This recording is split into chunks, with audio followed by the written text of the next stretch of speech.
భోజన ప్రియులందరికీ నమస్కారం. పల్నాడు రుచులకి స్వాగతం. పిల్లల నుంచి పెద్దవాళ్ళ వరకు ఈవినింగ్ పూట స్నాక్స్ కోసము ఇలా కొత్తగా బాకరవాడి రెడీ చేసి పెట్టండి. వాళ్ళకు కొంచెం కొత్తగా ఉంటుంది, మనకి చేసి పెట్టడం చాలా తేలిగ్గా ఉంటుంది. ఎంతో ఈజీగా రెడీ అయిపోయే ఈ బాకరవాడి ఎలా చేసుకోవాలో చూసేద్దామా.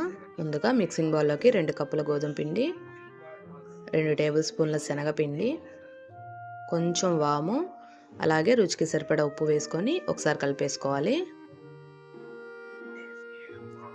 ఒక 2 టేబుల్ స్పూన్ల నూనెని కొంచెం వేడి చేసి ఆ నూనెని పిండిలో వేసుకొని కలుపుకోవాలి. నూనె వేడిగా ఉంటుంది కాబట్టి ముందు స్పూన్తో కలిపేసుకుందాము. ఇప్పుడు చేత్తో పిండిని ఇట్లా కలుపుకుంటే మనకి ఇట్లాగా పిడికిల్లో బిగిస్తే ముద్దలాగా రావాలి. ఇప్పుడు ఈ పిండి మొత్తానికి నూనెని బాగా పట్టించేసి కొంచెం కొంచెం నీళ్లు పోసుకుంటూ చపాతీ పిండిలా కలుపుకోవాలి. ఈ చపాతీ పిండిని కొంచెం గట్టిగానే కలుపుకోవాలి మనము. ఇలాగా రెడీ చేసి పెట్టుకున్న చపాతీ పిండిని మూత పెట్టేసి ఒక 10 నిమిషాలు పక్కన పెట్టేసుకుందాము. ఇప్పుడు ఒక చిన్న ప్యాన్ తీసుకొని అందులోకి 1 టేబుల్ స్పూన్ వరకు సోంపు, 1 టేబుల్ స్పూన్ ధనియాలు, 1 టేబుల్ స్పూన్ నువ్వులు, 1 టేబుల్ స్పూన్ జీలకర్ర వేసుకొని దోరగా వేయించేసుకోవాలి.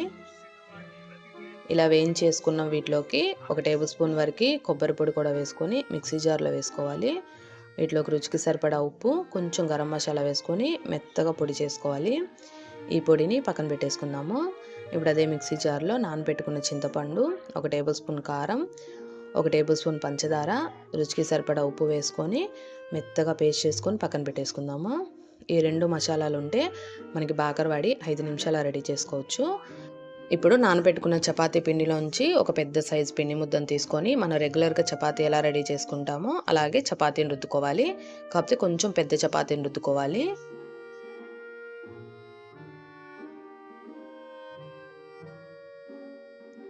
ఇలాగా చపాతీ రెడీ చేసుకున్న తర్వాత మనం రెడీ చేసి పెట్టుకున్న టామరిన్ చట్నీ ఉంది కదా, దాన్ని స్పూన్తో చపాతీ మొత్తం స్ప్రెడ్ చేసేయాలి.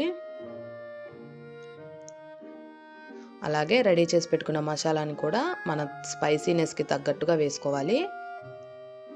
మనం కొంచెం స్పైసీగా తినాలనుకుంటే కొంచెం ఎక్కువగా, లేకపోతే కొంచెం తక్కువగా వేసుకోవాలి. మసాలా అనేది ఊడిపోకుండా స్పూన్ పెట్టి ఇలా అదుముకొని వీడియోలో చూపిస్తున్న విధంగా చపాతీని రౌండ్గా చుట్టుకోవాలి. ఇలా చుట్టుకున్న చపాతీకి అంచున కొంచెం నీళ్ళు రాసేస్తే ఊడిపోకుండా ఉంటుంది.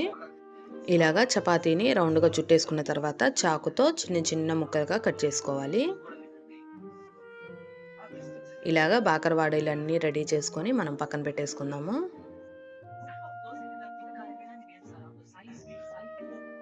ఇలాగా రౌండ్గానే కాకుండా స్క్వేర్ షేప్లో కూడా చపాతీని కట్ చేసేసుకొని దాని మీద టామరిన్ చట్నీని వేసుకొని మనం రెడీ చేసి పెట్టుకున్న మసాలాను అప్లై చేసేసి రౌండ్గా చుట్టేసుకొని అంచున కొంచెం నీళ్ళు రాసేసుకొని చాకు పెట్టి కట్ చేసేసుకోవచ్చు. మనకి ఏ విధంగా కావాలంటే ఆ విధంగా రెడీ చేసుకోవచ్చు. ఇప్పుడు డీప్ ఫ్రైకి సరిపడా ఆయిల్ పెట్టుకొని ఆయిల్ బాగా హీట్ అయిన తర్వాత మంటని పూర్తిగా సిమ్లో పెట్టేసుకొని కొన్ని బాకరవాడీలను వేసుకొని లోపల నుంచి బాగా క్రంచిగా వేగేంత వరకు వేయించుకోవాలి. హై ఫ్లేమ్ మీద పెట్టి వేయిస్తే పైన వేగిపోతే లోపల పిండి పిండిగా ఉంటుంది. ఈ బాకరవాడీల్ని కనీసం నూనెలో ఒక 10 నిమిషాలన్నా వేయించుకుంటేనే మనకి లోపల నుంచి వేగి బాగా క్రంచీగా వస్తాయి. ఇలా వేయించుకున్న బాకరవాడీల్ని వేడివేడిగా టమాటో కెచప్తో సర్వ్ చేసుకుంటే చాలా టేస్టీగా ఉంటాయి. మీరందరూ తప్పకుండా ట్రై చేసి మీకు ఎలా వచ్చిందో కామెంట్లో చెప్పండి. Thanks for watching. కుదిరితే సబ్స్క్రైబ్ చేసుకోండి.